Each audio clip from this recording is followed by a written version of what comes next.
Bon, j'y vais. Du coup, on était le groupe sur le fond. Je ne sais plus quel était notre personnage symbolique.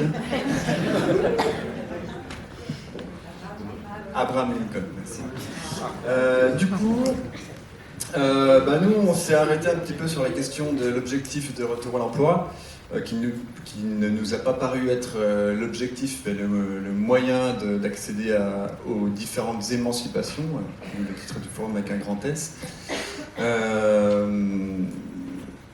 Et puis, ça nous a assez rapidement amené, comme les questions nous y invitaient, à la question des contraintes, les contraintes à la fois des financeurs, des partenaires qui nous demandent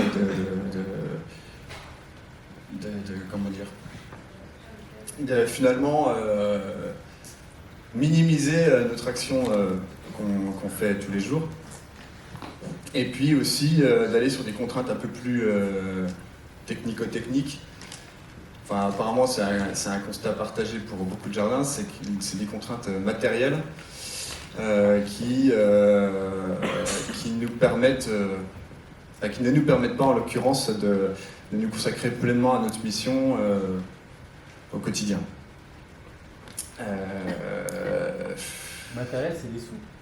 Non, matériel, c'est la question des locaux, c'est la question aussi de l'activité, c'est l'argent quand même, effectivement, mais donc la question des locaux, c'est la question aussi de l'activité quotidienne qui pose des impératifs tous les jours et qui nous demande de gérer en permanence une urgence liée aux conditions climatiques, à la nécessité d'improviser au quotidien, etc.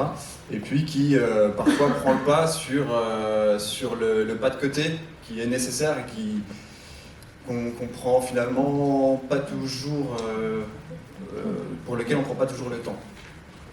Et voilà, donc typiquement nous dans les visions qu'on a pu entendre dans notre groupe sur les visions à 5 ans, il y a cette question matérielle parce que comme on se dépatouille au quotidien avec des conditions qui sont clairement parfois un peu critiques, et ça nous empêche de mettre en place toute une série d'actions qu'on souhaiterait mettre en place, parfois depuis longtemps, parfois depuis peu.